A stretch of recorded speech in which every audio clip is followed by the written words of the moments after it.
계속해서 저희 교회는 성령의 열매에 대해서 하나님의 은혜를 받고 있습니다. 오늘은 성령의 네 번째로 적혀 있는 성령의 열매 네 번째, 오래 참음입니다. 네 번째 열매라기보다는 성령의 열매는 사랑입니다.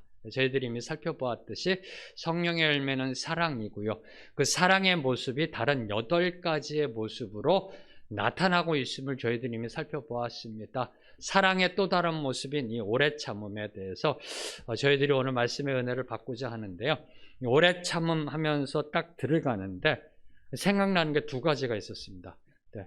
오래 참음하니까요. 제가 어렸을 때 친구들하고 대중목욕탕 가서 열탕에 들어가서 오래 참기 해보신 분들 계실 겁니다. 이렇게 때 친구들에게 지기 싫어가지고 누가 오래 버티나 그 오래 참음이 이렇게 생각나더라고요. 또 하나 오래 참음하면 생각나는 게 자연이 저는 생각나더라고요. 네. 이 자연, 하나님이 주신 자연. 수많은 세월 속에 비바람과 눈보라가 몰아쳐도 그대로 서 있는 저 남산. 네. 하나님이 만드신 이 자연. 네. 수많은 세월이 지났음에도 계속해서 흐르고 있는 저 한강물. 네. 그걸 보면서 참 오래 참음이라는 그 단어를 묵상하게 만듭니다. 하나님이 만드신 이 자연현상 속에는 오래 참음이 들어 있습니다. 특별히 하나님이 우리들에게 선사하시는 그 과일, 저는 이 과일을 보면서 열매를 보면서요 참 오래 참음이 있다라고 느꼈습니다. 이 겨울철 되면은 대표적인 과일이 뭔지 아세요? 네, 귤하고 딸기라고 하더라고요. 네. 하우스 과일 말고요, 제철 과일. 네, 겨울이 되면은 제철 과일이 귤하고 딸기가 대표적이더라고요. 그래서 아마 귤하고 딸기 많이 지금 드시고 있으리라 믿습니다. 귤나무에 귤이 열리기 시작하면은요 아주 작고요, 진한 녹색의 열매가 맺힙니다. 보셨는지요? 꼭 탱자 같습니다. 작고요, 진한 녹색입니다. 그리고 이제 막 맺혀지기 시작한 딸기는 연한 녹색입니다. 빨간색이 아닙니다. 하얀색의, 네, 그 다음에 녹색의 처음 맺혀지기 시작한 딸기. 네, 그래도 귤이고 딸기라는 겁니다. 네, 비록 작고 진한 녹색의 탱자 같지만 귤이고요. 비록 허옇고 옅은 녹색이지만 딸기라는 겁니다. 아직 맛도 없고요, 크기도 작지만 귤이고 딸기입니다. 기다리고 인내하면 아주 잘 익은 맛있는 귤이 되고 딸기가 된다라는 사실, 자연현상을 통해서 저와 여러분에게 하나님은 교훈하고 계시는 겁니다. 저와 여러분에게 맺혀지는 성령의 열매도 동일하다라는 겁니다. 마찬가지라는 겁니다. 우리 마음에 일어나는 아주 작은 성품의 변화, 성령의 열매는 우리의 성품의 변화입니다. 아주 작은 성품의 변화, 그 미미한 성품의 변화도 성령의 열매라는 겁니다. 기다리고 인내하면 아주 잘 익은 열매, 감동을 주는 열매, 능력 있는 열매, 세상을 변화시키는 성령의 열매로 변화되어져 나아간다는 겁니다. 특별히 고린도전서 13장을 보면요, 고린도전서 13장을 보면은 사도 바울께서 사랑을 설명하십니다. 그래서 13장을 사랑장이라도 하는데요, 성령의 열매인 그 사랑을 설명하면서 사도 바울은 이렇게 시작하십니다. 사랑은 오래 참고. 다시지 않나요? 네, 고린도전서 13장 4절 사랑을 설명할 때 사랑은 오래 참고. 그리고 그 사랑을 설명하면 맨 마지막 고린도전서 13장 7절에 보면 사랑은 모든 것을 참아내고 모든 것을 견뎌내느니라. 견뎌내느니라. 뭘 의미할까요? 사랑의 처음과 시작은 오래 참음이고 견뎌내는 거라는 겁니다. 성령의 열매인 사랑이 맺혀지는 그 시작과 끝이 오래 참음이라는 겁니다. 그래서 성경이 말하는 오래 참음은요, 무조건 그냥 꾹 참는 것이 아니라는 겁니다. 성경이 말하고 있는 그 오래 참음은 목욕탕에서 열탕에서 참고 있는 그 오래 참음이 아니라는 겁니다. 목적이 있는 거라는 겁니다. 선한 목적, 성령의 열매 맺는 목적 있는 참음이 성경에서 말하는 오래 참음입니다. 자, 그럼 성경이 말하는 그 오래 참음의 본질적 특징, 속성, 그건 과연 무엇일까요? 네, 그래서 제가 이렇게 사전을 찾아봤습니다. 사전을 찾아봤더니 문자적으로 오래 참음은 저와 여러분이 이미 잘 알고 있다시피 오랜 시간을 견딘다라는 뜻이더라고요. 네, 문자적으로 오랜 시간을 견딘다. 문자적으로요. 그리고 이제 이 성경에서 말한 오래 참음을 설명한 것 중에 가장 제 눈에 들어오고 제가 은혜 받은 것이 이렇게 정의한 겁니다. 이 농사 비유를 갖고서 설명을 했더라고요. 농부가 추수 때를 기다리는 것과 같이 조급해하지 않고 일이 풀리지 않는다고 해서 화를 내지 않으면서 정해진 때까지 기다리는 것을 뜻한다. 다시 한번 말씀드리겠습니다. 성경이 말하는 오래 참음은 농부가 추수 때를 기다리는 것 같이 조급해하지 않는 것, 그리고 일이 제대로 풀리지 않는다고 해서 일희일비하지 않고 화를 내지 않는 것, 그리고 정해진 때, 그 때를 기다리며 그 때에 맞게 행동해가며 나아가는 것이 오래 참음이다라고 설명하고 있습니다. 저는 이 정의 속에 세 가지의 속성을 가지고 은혜 받고자 합니다. 첫째, 오래 참음은 조급해하지 않는 인내이다. 둘째, 오래 참음은 화를 내지 않는 관용 또는 용납이다. 셋째, 오래 참음은 정해진 때를 바라보며 소망하는 기다림이다. 네, 기다림이다. 이 세 가지를 가지고 저희들이 은혜 받고자 합니다. 먼저 첫 번째로 오래 참음은 조급해하지 않는 인내이다. 인내이다. 오늘날 21세기 저희들이 살고 있는 이 시대는요, 과학 문명이 발달된 시대입니다. 아마 내일은 22세기는 더욱더 과학기술이 발달된 시대일 겁니다. 어쩌면 인간이 손가락 하나 까딱하지 않고요, AI로 모든 것이 컨트롤되는 그런 시대가 될 수도 있을 겁니다. 과학 문명의 발달은 인류사에 지대한 공헌을 끼쳤습니다. 유익을 주고 있습니다. 그래서 저와 여러분이 갖고 있는 핸드폰도 스마트폰이라고 그러잖아요. 네, 이름도 스마트하다. 네, 인공지능으로 집안에 있는 가전이나 모든 것들, 보안 시스템들이 이루어지고 있는 참으로 좀 유익한 시대입니다. 그러나 아이러니하게도요, 문명과 기술이 발달하면 발달할수록요, 사회 변화 속도가 빨라집니다. 적응하기가 힘들어집니다. 그리고 나이가 들어가면 이제 적응할 수가 없게 됩니다. 그리고 더 아이러니한 거는 인간의 인내심이 점점점 줄어든다는 사실입니다. 인간의 과학과 기술이 발달될수록, 문명이 발달될수록 아이러니하게도 인간의 인내심은 점점점 줄어든다는 사실입니다. 여러분 다 운전하시잖아요. 운전하실 때 앞에 신호등이 이제 빨간불에서 파란불로 바뀌었는데 앞차가 가지 않고 있을 때 여러분은 과연 어떻게 행동하시는지요? 네. 이제 신호등이 빨간불에서 파란불로 바뀌었습니다. 근데 앞차가 가지를 않아요. 어떻게 하시는지요? 느긋하게 기다려 주시나요? 저 같은 경우를 봤더니요, 한 2초를 기다리더라고요. 네, 그리고 경적을 울립니다. 왜냐하면 혹시나 그분이 핸드폰을 보고 있거나 딴짓을 하고 있거나, 그리고 제 뒤에 있는 차를 제가 또 배려해야 된다는 측면에서 겉은 그렇지만 속은 참지 못해서 아마 누르는 그런 것도 있을 겁니다. 근데 통계를 봤더니요, 사거리에서 교통신호가 바뀌고 1초 이내 앞차가 출발하지 않으면 뒷차에 경적이 울린답니다. 1초 이내 앞차가 출발하지 않으면. 그리고요, 컴퓨터 앞에서 이제 여러분이 컴퓨터 앞에서 작업을 하다가 어떤 것을 이제 작업이 딱 들어갔는데 3초 이내 그 다음으로 액션이 주어지지 않으면 대부분의 사람들은 마우스를 클릭하라고 버튼을 누른답니다. 네, 자판을 두드린답니다. 3초 이내에 그 화면이 바뀌지 않으면. 그리고 엘리베이터를 기다리는 시간이요, 3분을 넘기게 되면 역시 짜증을 낸답니다. 네, 3분이랍니다. 그리고 택시를 기다리는 시간이 5분 이상이 되면 기다리는 사람 중에 절반이 포기하고 다른 데로 간답니다. 네. 오늘날 현대인들은 7번 넘어지면 8번째 일어나는 7.8기가 아니라, 7번 넘어지고 8번째 일어나는 7.8기가 아니라 아예 그 자리에 들어 누워 버린다고 합니다. 이게 오늘날 현대인의 모습이라는 겁니다. 인내심을 잃어버린, 끈기를 잃어버린 그런 시대라고 합니다. 여러분은 어떠하신지요? 여러분은 혹시 참지 못해 후회한 적은 없으신지요? 오늘날 이 시대, 바쁜 시대, 상당히 속도가 빠른 이 시대를 살아가면서 오래 참음의 열매를 맺기 위해서는 저와 여러분에게 필요한 것은 이 시간의 흐름을 컨트롤할 수 있어야 된다. 다시 말씀드리면 이 시간적 강박관념에서 벗어나야 함을 저와 여러분에게 교훈하고 있는 겁니다. 오래 참음은, 성경에서 말하는 오래 참음은 오래 참는 것이 아니라는 겁니다.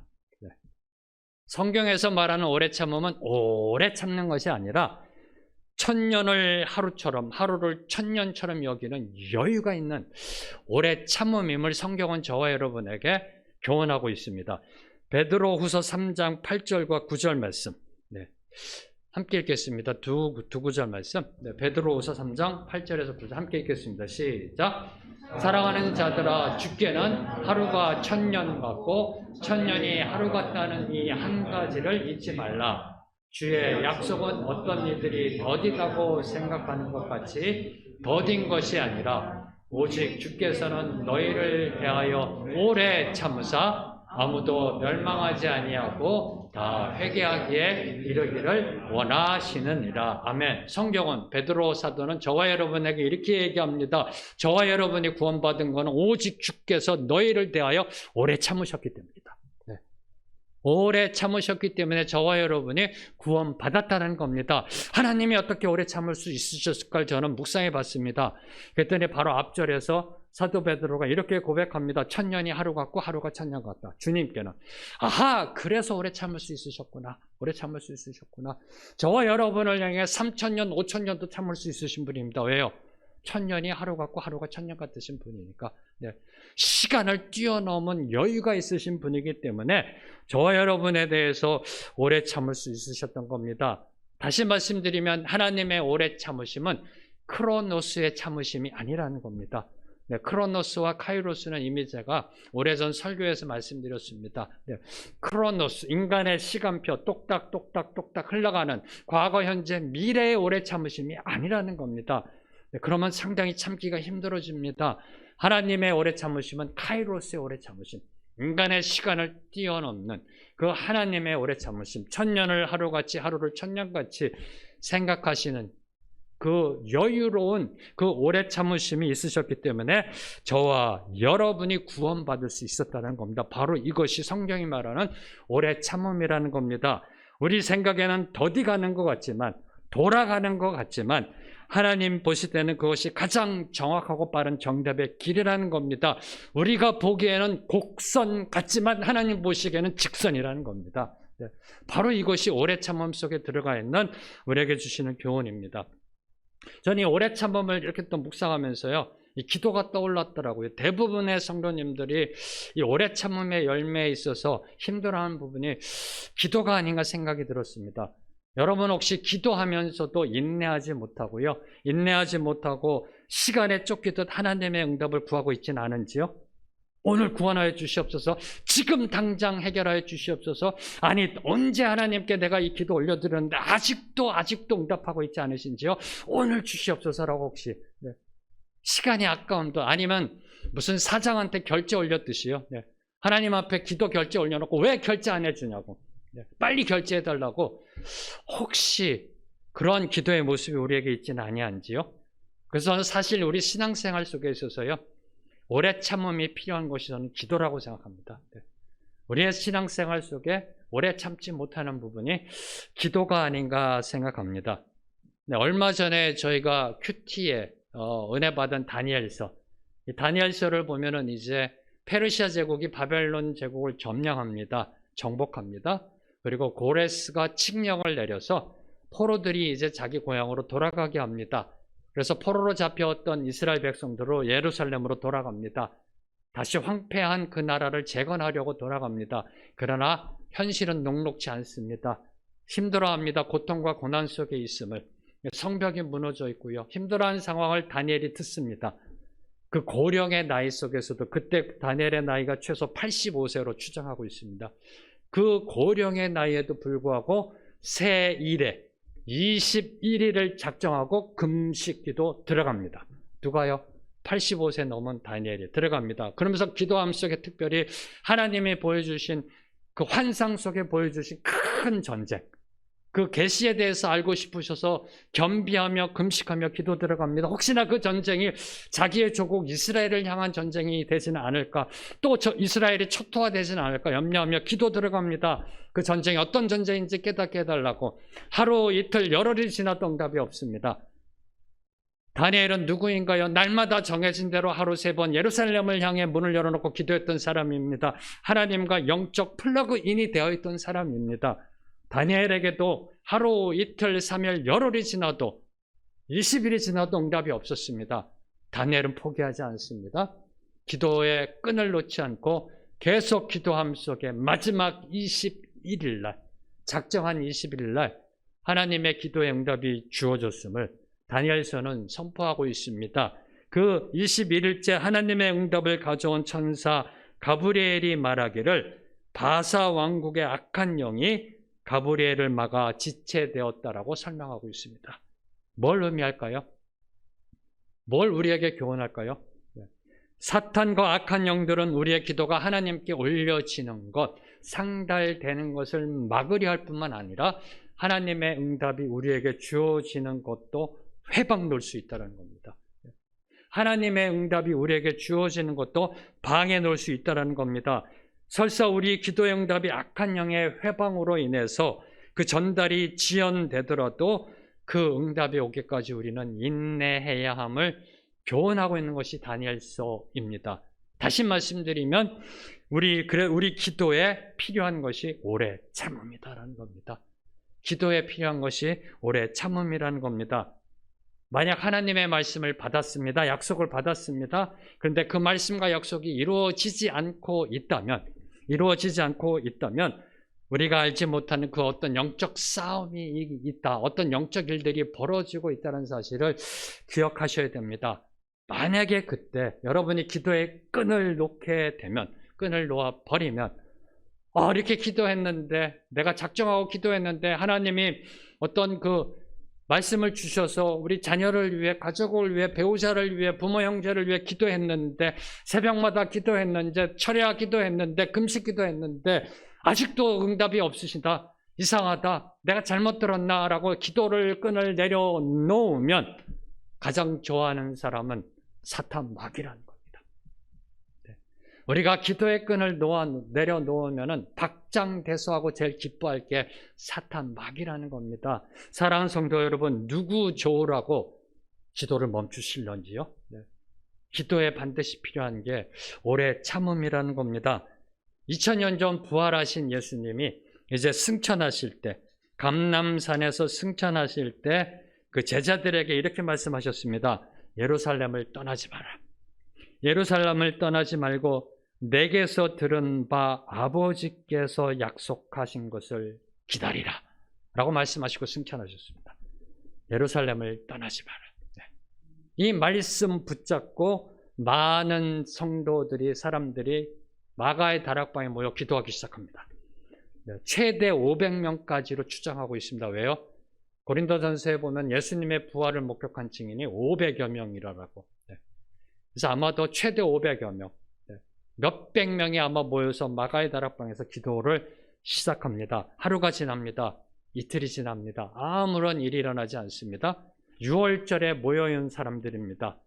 각 지방에서 모여온 사람들 3일, 4일, 5일 아무 일 일어나지 않습니다. 시간이 흐르면서 이제 한 사람 한 사람씩 기도의 자리에서 일어납니다. 고향으로 돌아갑니다. 삶으로 돌아갑니다. 일터의 자리로 돌아갑니다. 자기의 바쁜 일상으로 돌아갑니다. 더 이상은 못 기다리겠다고 기도의 자리에서 일어납니다. 예수님은 말씀하셨습니다. 예루살렘을 떠나지 말라. 하나님이 약속하신 것 받을 때까지 떠나지 말라라고 말씀하셨는데 일어나 떠나갑니다. 한 사람 한 사람씩 떠나갑니다. 그러다가 열흘 뒤 오순절날 새벽 기도의 끈을 놓지 않고 있던 120명에게 성령의 역사가 임합니다. 성령의 놀라운 은혜가 임합니다. 성령 강림을 체험하게 됩니다. 사랑하는 성도 여러분, 성령의 역사를 경험하려면 오래 참음의 인내와 끈기가 있어야 된다는 겁니다. 다시 말씀드리면 오래 참음은 조급해하지 않는 인내와 끈기임을 성경은 저와 여러분에게 권면하고 있습니다.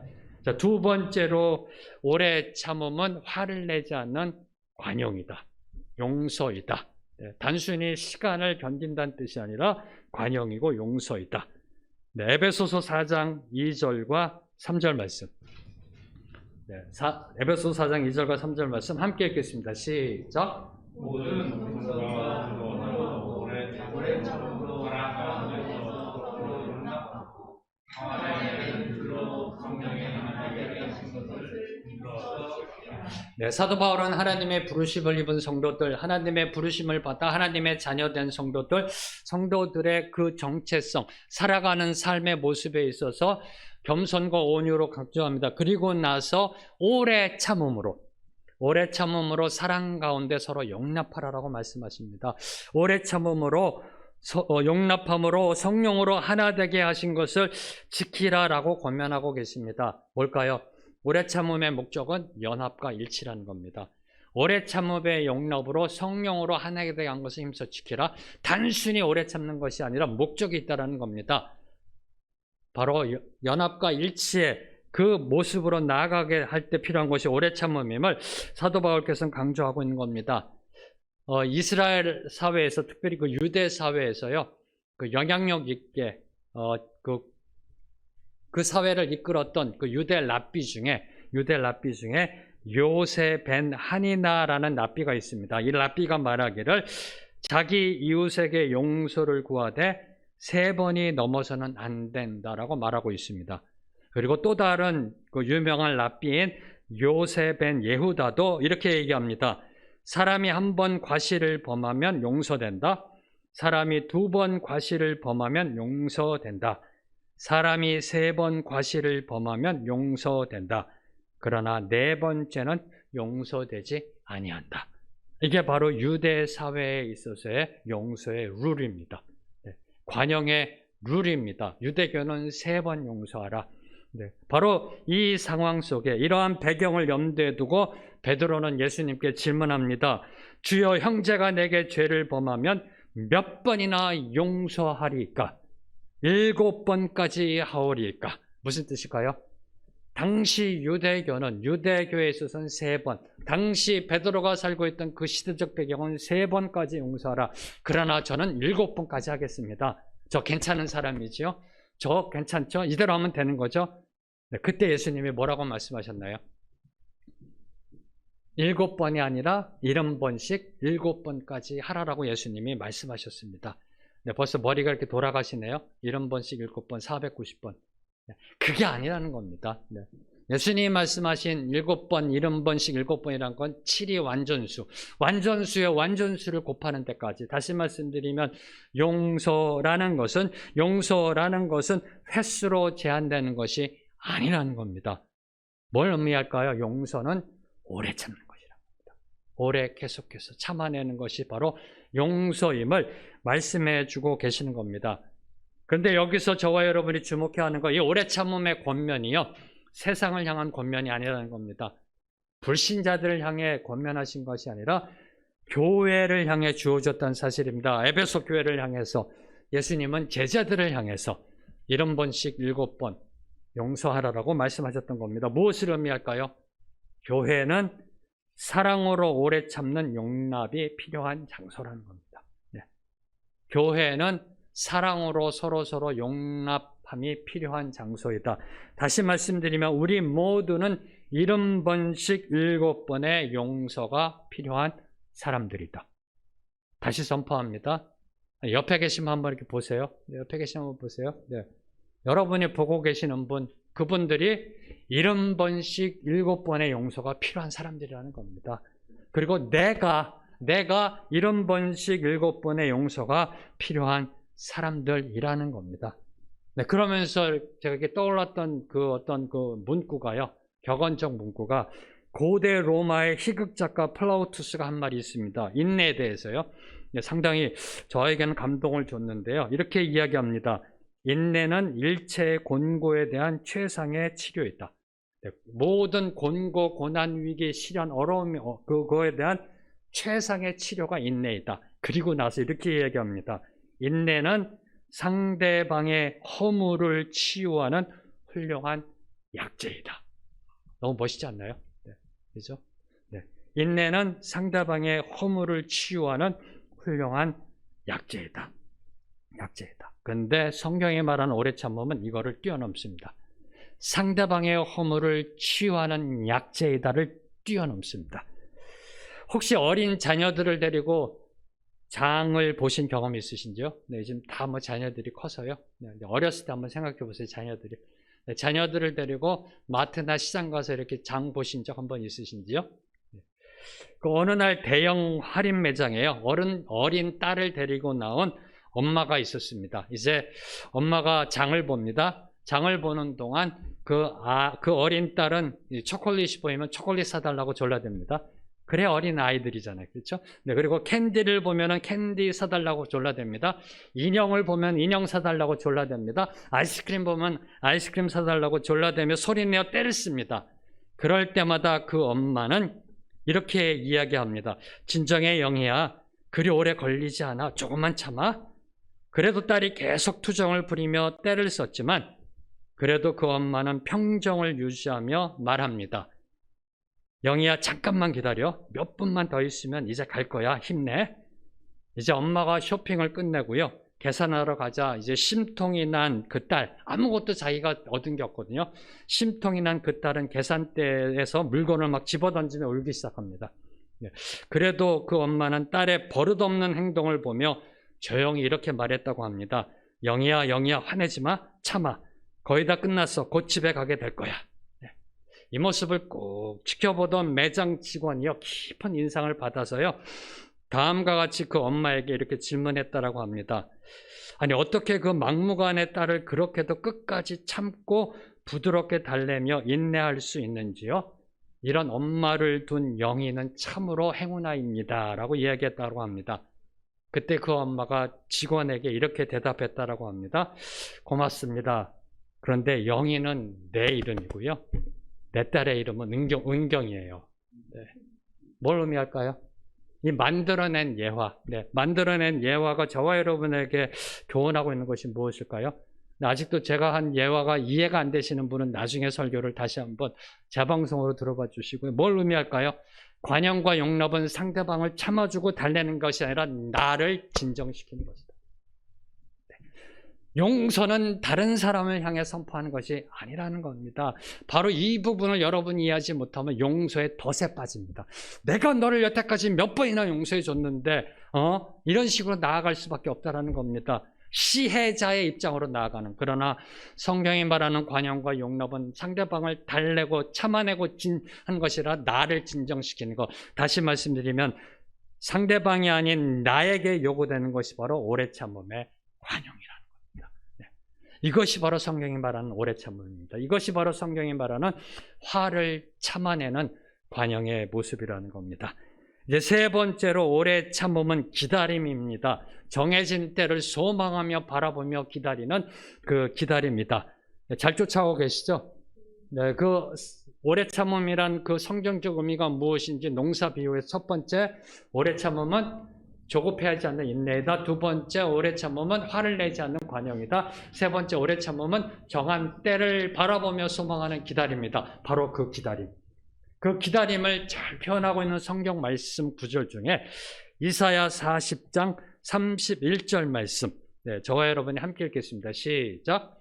오직 여호와를 앙망하는 자는 새 힘을 얻으리니 독수리가 날개치며 올라감 같을 것이요 다른 박질하여도 곤비하지 아니하겠고 걸어가도 피곤하지 아니하리로다. 여기서 이 앙망하다, 오직 여호와를 앙망하다, 이 앙망하다가 오래 참음의 의미가 들어가 있는 그 단어입니다. 근데 여기에 이 앙망하다는 것은요, 앙망하다는 것은 간절히 기대한다, 소망한다는 그런 의미가 아니라는 겁니다.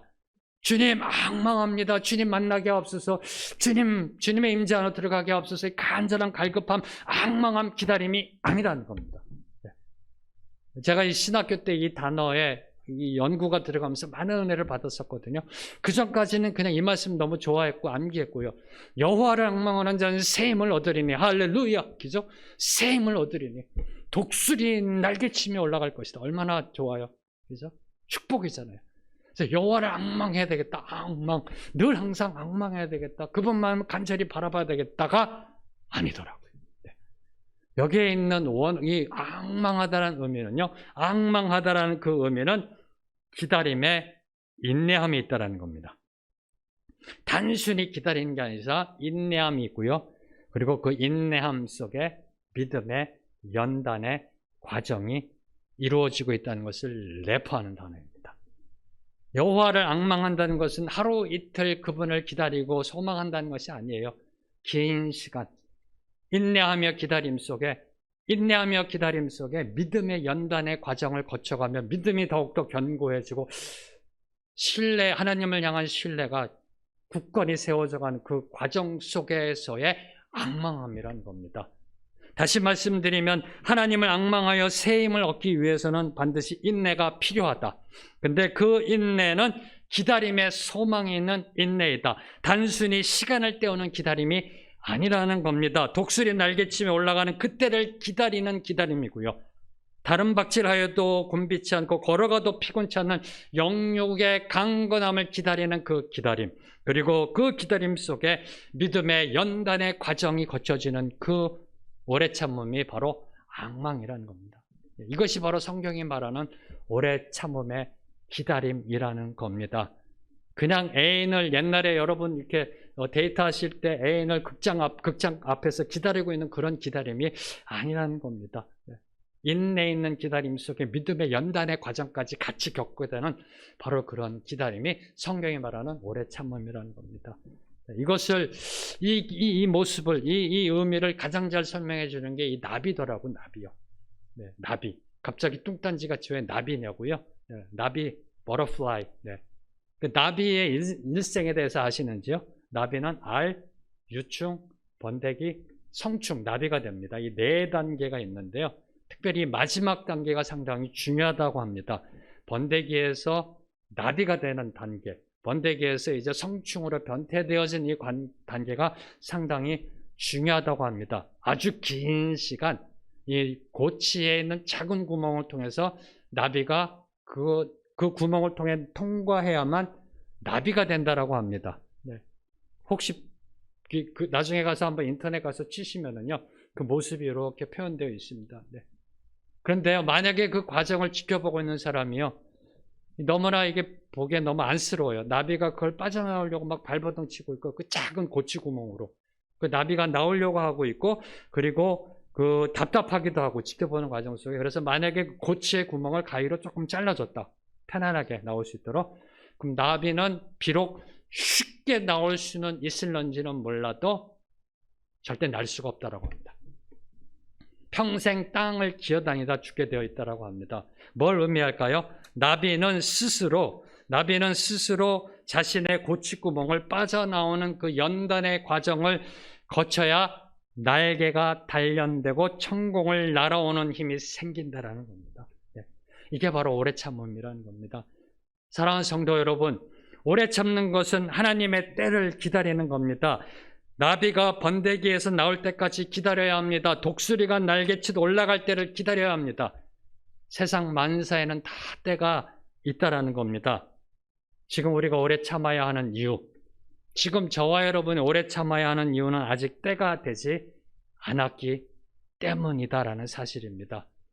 저는 이 부분을 묵상하면서요, 저희 생명의 길 교회가 세워지던 때를 이렇게 뒤돌아봤습니다. 2019년 11월 첫 주부터 저희가 모여서 기도회를 시작했습니다. 11월, 12월 딱 2달 저희들이 준비기도 하고 2020년 1월 5일 날 첫 예배를 드리게 됐습니다. 네. 근데 만약에 주님의 때를 기다리지 못하고 2019년 3월부터 4월부터 5월부터 6월부터 만약에 먼저 저희들이 기다리지 못하고 기도회로 나아갔다라면, 그 고치의 구멍을 가위로 더 잘랐더라면 지금 생명의 길교의 모습은 과연 어떤 모습이었을까? 생각만 해도 끔찍하더라고요. 하나님이 정하신 11월 그때를 기다리지 못하고요, 그 전에 만약에 인간적인 의지로 모여 함께 기도하고 준비했더라면 고치의 구멍을, 번데기 고치의, 누에 고치의 구멍을 조금 더 가위로 잘랐더라면 과연 지금의 생명의 길교회는 어떤 모습이었을까?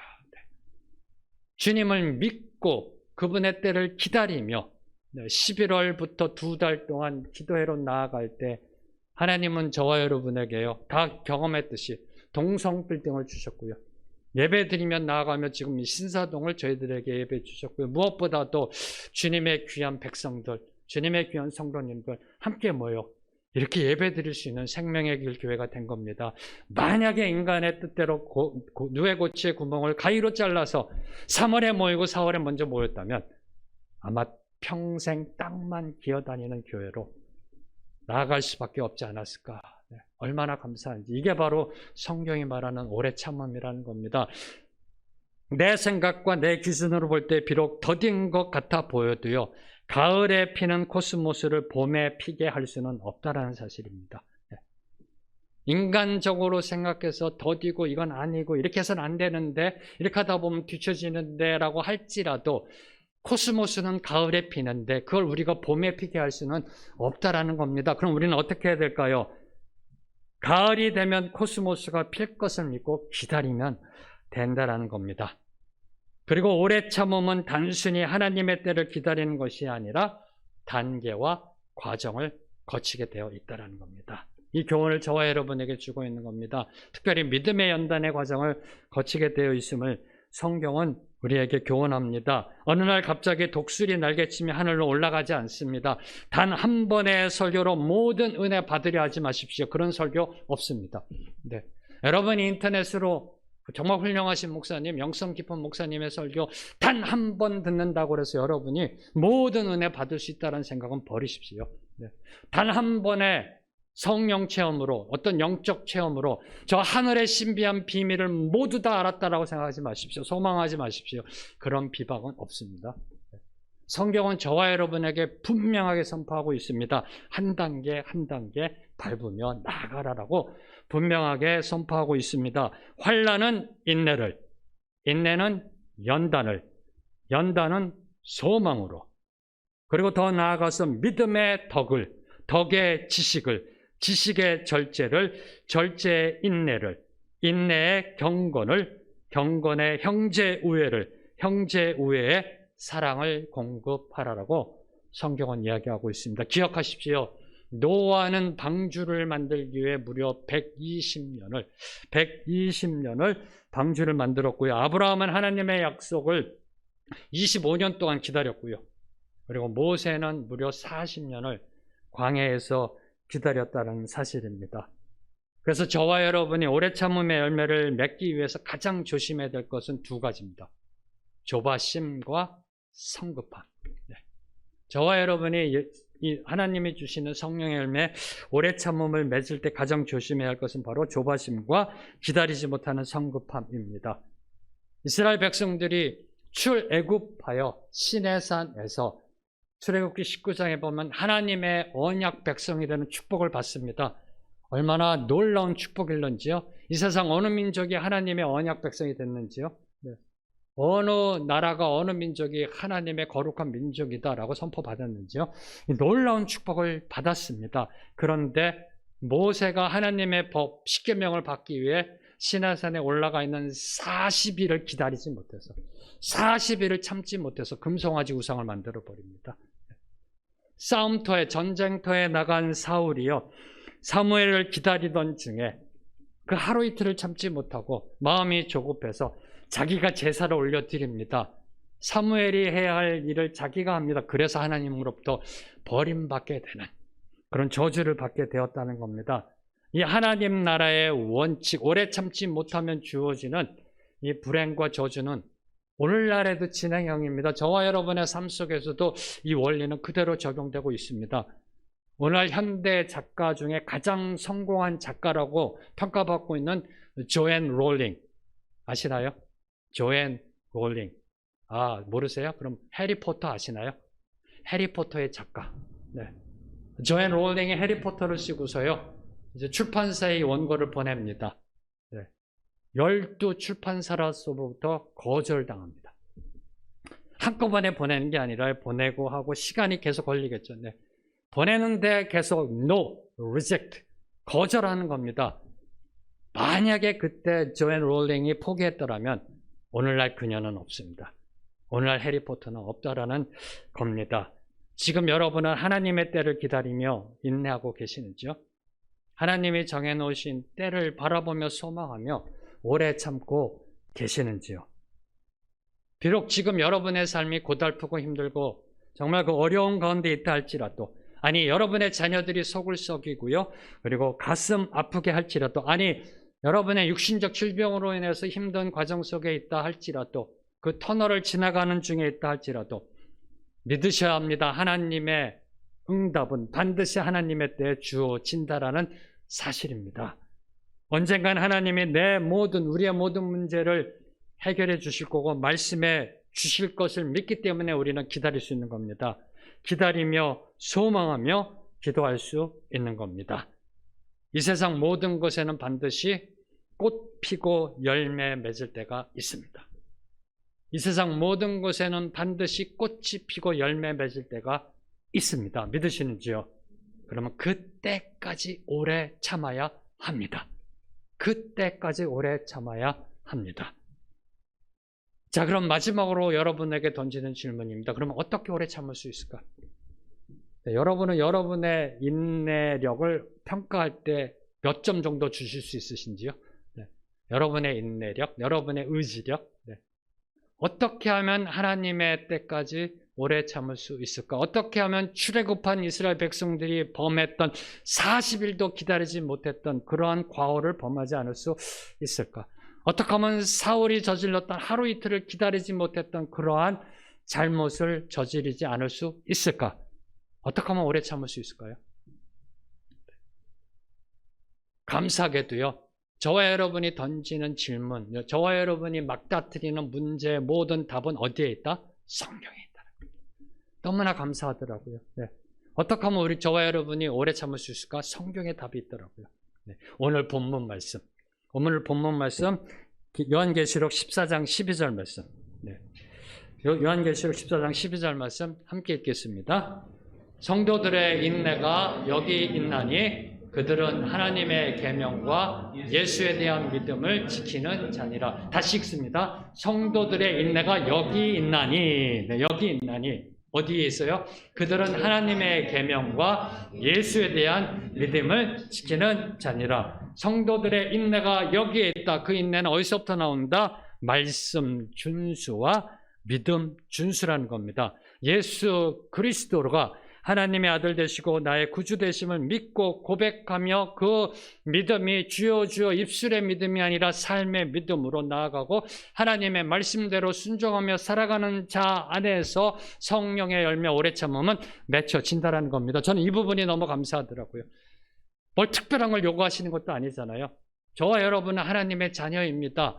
하나님의 백성입니다. 하나님의 자녀답게 살아갈 때, 백성답게 살아갈 때 예수 그리스도를 믿고 그 믿음이 주여 주여 하는 입술, 가식적인 믿음이 아니라 삶 속에서 보여주는 참된 믿음으로 살아갈 때, 주신 말씀대로 살아갈 때, 그때 성도답게 살아갈 때, 우리의 본질적 정체성대로 살아갈 때 오래 참음의 열매가 맺혀진다는 겁니다.